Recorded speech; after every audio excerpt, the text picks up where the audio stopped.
উটের কথা আসছে, আল্লাহর পয়গম্বর সরকারে দু আলম নবীর একজন সাহাবী নবীজির কাছে আসিয়া বলেন, ওগো সরকার, আমার একটা উট আছে, এই উটটা আমি খাবার দেই ভালো, উটকে আমি যত্ন করি, তাকে গোসল দেই, কিন্তু উটে রাত্রে এমন জোরে একটা চিৎকার দেয় যে হৃদয় বিদারক আওয়াজ দিয়া দে, যে আওয়াজের কারণে আমার ঘুম ভাঙ্গে যা, আমি আর ঘুমাইতে পারি না গো সরকার। আল্লাহর রাসূলের কাছে উটের মালিক গিয়ে অভিযোগ জানাইলেন। ও মা বোন, বড় মনোযোগ, নিজের সন্তান জাহান্নামী হইতেছে, কোনো মায়া নাই, কোনো কান্না নাই, কোনো পেরেশানি নাই, কোনো চিন্তা নাই, কোনো ভাবনা নাই। দেখেন একটা উটের মালিক যখন রাসূলের কাছে অভিযোগ জানাইলেন, আল্লাহর রাসূল সাল্লাল্লাহু আলাইহি ওয়াসাল্লাম উটের মালিককে বলে, ও মালিক, তুমি একা, তোমার কথা তো চলবে না, উটকে নিয়ে আসো আমার দরবারে, উটের সাথে আমি কথোপকথন করব, উটকে আমি জিজ্ঞাসা করব। রাসূল উটের সাথে কথা বলবেন। উটের মালিক রাসূল করিম সাল্লাল্লাহু আলাইহি সাল্লামের সংবাদ পেয়ে তিনি উটটাকে নিয়ে আসলেন। উটকে বলে, হে উট, চলো, তোমাকে পয়গম্বরের দরবারে নিয়ে যাব, রাসূলের দরবারে নিয়ে যাইব, কারণ তুমি হৃদয় বিদারক আওয়াজ দিয়ে আমার ঘুম ভাঙ্গিয়ে দাও, আমি আর ঘুমাইতে পারি না।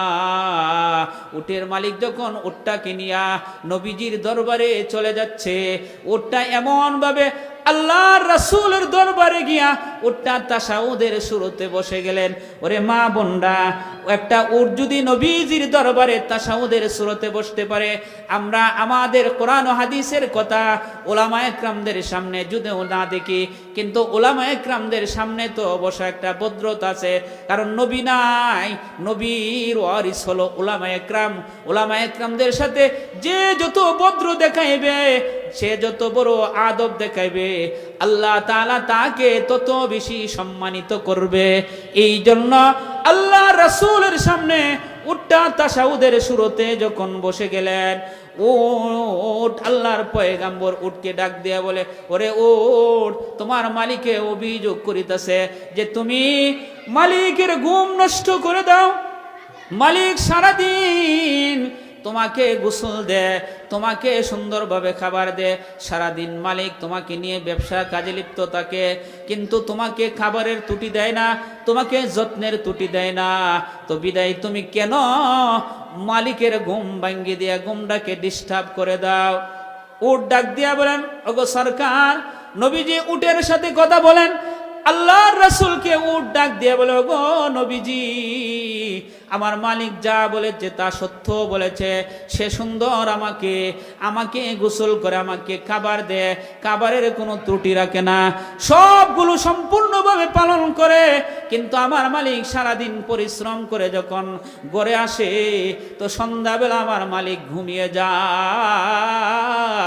আমার মালিক আমার পাশেই যখন ঘুমিয়ে যায়, ও আমার চিন্তা, কলবের মাঝে চিন্তা জাগে, আমার মালিক যে নামাজ না পড়ে ঘুমিয়ে গেল, আমার মালিক যে নামাজ না পড়ে ঘুমিয়ে গেল, কাল কিয়ামতের দিন যদি আল্লাহ তাআলা জিজ্ঞাসা করে, ওরে উট, তোর পাশে না তোর মালিক ঘুমিয়ে রয়েছিল, কেন তুই তোর মালিককে ডাক দিলে না, কেন জাগ্রত করলে না? আমি আমার রবের কাছে কি জবাব দিব? ওগো সরকার, এই জন্য আমি একটা হৃদয় বিদারক আওয়াজ দিয়া দে, যেন আমার মালিকের ঘুম ভাঙ্গিয়া যা, মালিক যেন আল্লাহর কদমে সেজদায় পড়ে যা। ওরে মা, গভীরভাবে চিন্তা করেন, একটা উট যদি তার মালিককে জাহান্নাম থেকে বাঁচানোর জন্য এত পেরেশানি করে, এত চিন্তা করে, নিজের ঘুমকে বাদ দিয়া মালিককে জাগা, ওরে মা, ও ভাই বোনেরা, আল্লাহ রাব্বুল আলামিন আপনাকে সন্তান দিয়েছে, আপনার সন্তান জাহান্নামী হইতেছে, আপনার সন্তান নামাজ পড়ে না, আপনার সন্তান পর্দা করে না, কোরআন হাদিসের মতে চলে না, সন্তানটা বেপর্দা হয়ে ঘুরতেছে, তো এই অবস্থা আপনার একটু মায়া লাগে না? সন্তানটা যে জাহান্নামী হয়ে যাইতেছে, এই জন্য একটা উট যদি তার মালিকের জন্য এত সচেতন হয়ে যা, এত চিন্তা করে যে আমি আমার মালিক জাহান্নামী হয়ে যাইতেছে, মালিক জাহান্নামী যেন না হয়, এগুলো সরকার এই জন্য আমি হৃদয় বিদারক আওয়াজ দিয়ে দেই যেন আমার মালিকের ঘুম ভাঙ্গিয়া যা, আর মালিক যেন তার রবের কুদরতি পায়ে সেজদায় পড়ে যা। ওরে মা, এই জন্য নিজের সন্তানকে জাহান্নাম থেকে বাঁচাইতে হবে। আল্লাহর রাসূল হযরত আলী রাদিয়াল্লাহু তাআলা আনহু থেকে বর্ণিত, হযরত আলী রাদিয়াল্লাহু তাআলা আনহু একদিন আল্লাহর পয়গম্বর হযরত ফাতেমাকে নিয়ে নবীজির বাড়িতে গেলেন।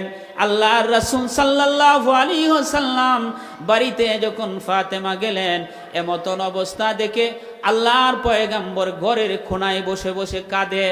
ওরে মা, চিন্তা করেন গভীরভাবে, কোন মেয়ে যদি বাবার বাড়িতে যা আর দেখে বাবা ঘরের কোনায় বসে বসে কাঁদতেছে, আপনি 2 মাস 3 মাস পরে বাবার বাড়িতে গেলেন আর বাবা আপনার ঘরের কোনায় বসে বসে দেখলেন বাবা কাঁদতেছে, তো মেয়ের মনে আনন্দ জাগে না?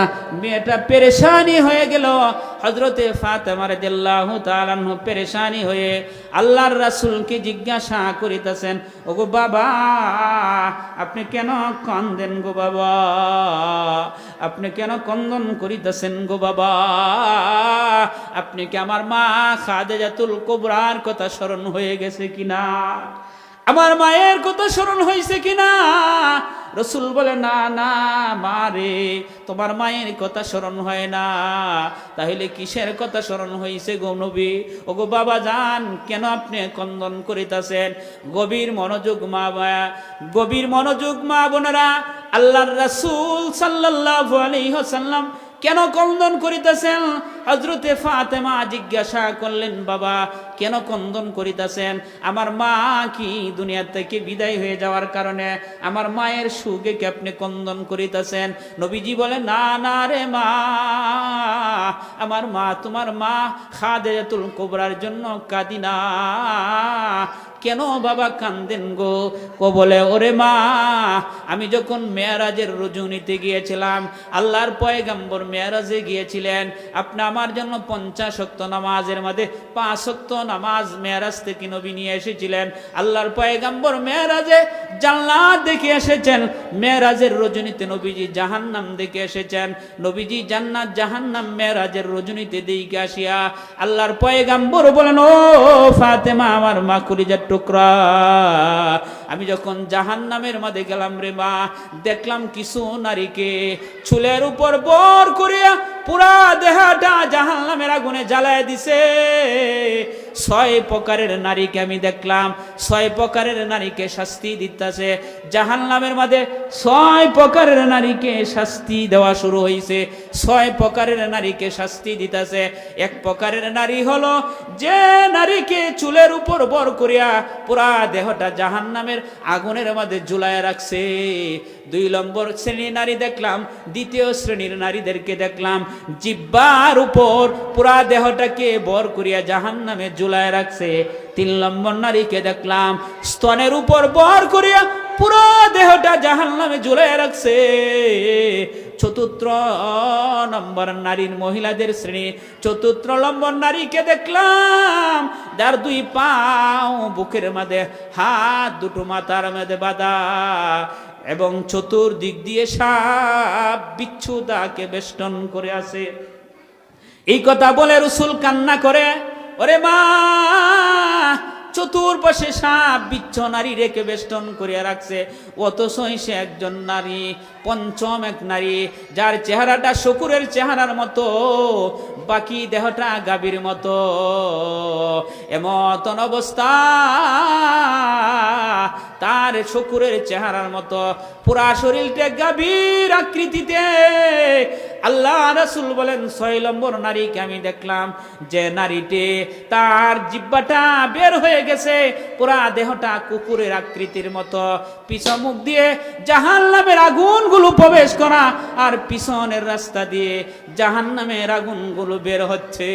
এই 6 প্রকারের নারীর শাস্তি দেখিয়া তারা এমন ভাবে ক্রন্দন করিতেছে রে মা, তাদের ক্রন্দন যেন আকাশ বাতাস মুখরিত হয়ে যাচ্ছে, যেমন আকাশ বাতাস পেটে যাচ্ছে, এমন ভাবে তারা কাঁদতেছে। ওই কান্নার জাহান্নামের এই কান্নার কথা স্মরণ হয়ে যাওয়ার কারণে রে মা আমি ক্রন্দন করিতেছি।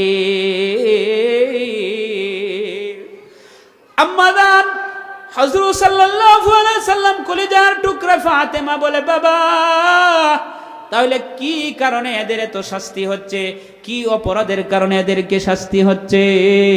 আল্লাহর রাসূল শাস্তিগুলো বর্ণনা করতেছিলেন। আম্মা রাসূল করিম সাল্লাল্লাহু